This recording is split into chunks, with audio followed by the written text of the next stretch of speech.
All right, as we are closing quickly out of summer and moving into the 21-22 school year, one of the things that I want parents to be mindful of, and also educators that are in this group, is what I frequently see during that critical transition from preschool to kindergarten, to where many schools will apply these standards or hoodwink parents into accepting these nonsensical analysis applications when it comes to placement or least restrictive environment for their children, and use things that are not in the law.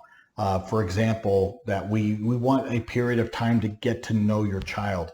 There is no get to know you clause in the IDEA, period. Guys, there is no get to know you clause. That's what evaluations and observations are for. That's why that during the triennial, or you can evaluate on a yearly basis, or when your child is first identified, the school district has 60 days to evaluate, observe, and do anything that they need to do in order to fully understand your child's disability and needs.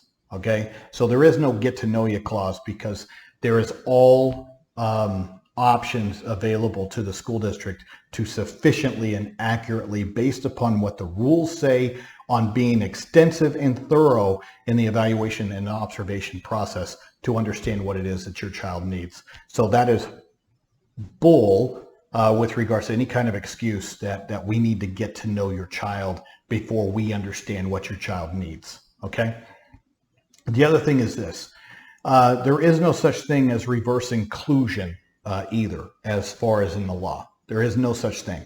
And if you sit there and go, well, what is that? That's when a school system says, well, we want to start your child out in the special education room, or we want to have your child, let's say, half special education room all day and then half general education kindergarten.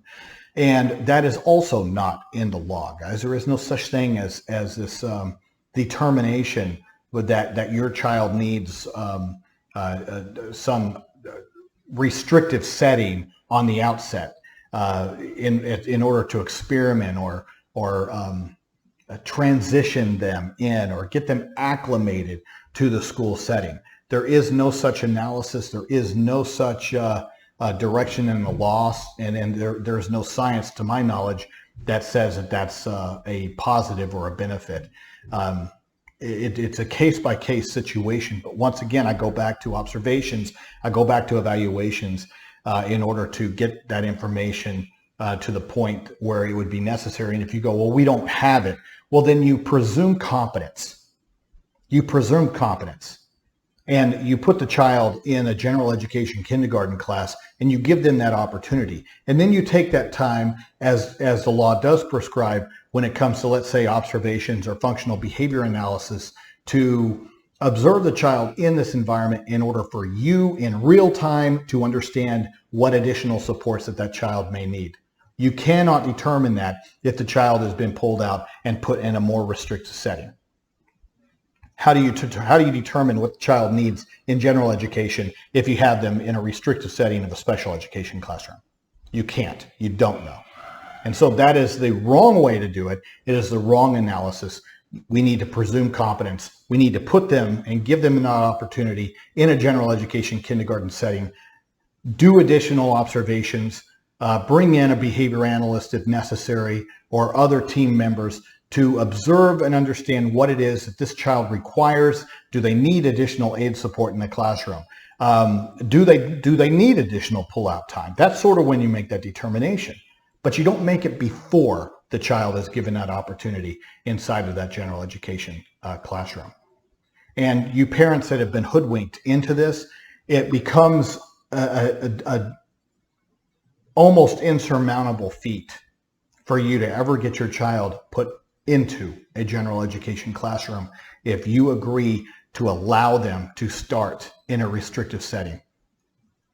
Very, very few times have I ever seen a school actually do reverse inclusion in the way that they say.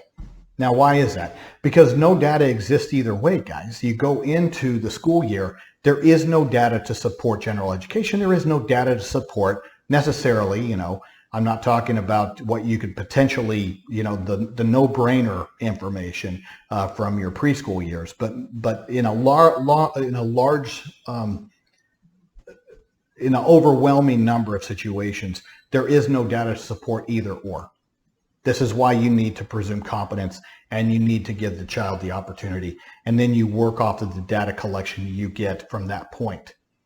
But if you agree to a more restrictive setting, then the only data collection being maintained by the school system is the more restrictive data. And then you don't have any data to support your position that your child can be successful in a general education setting with supports or some kind of modify or alternative type of a schedule or flexible schedule. So you need to fight for this so that you can get the data, so that this isn't your child's result. Do not be swayed by the song and dance and the love and we care and we just want them to be safe and we don't know how they're going to be treated. Guys, it's not their job. Their job is to give our children that opportunity to set high marks and not have low expectations, what I call soft bigotry of low expectation. I didn't coin that, but I've used it for years. The soft bigotry of low expectation. And that's what reverse inclusion is. That's what not presuming competence in our children. That's a display of that. Fight for your child.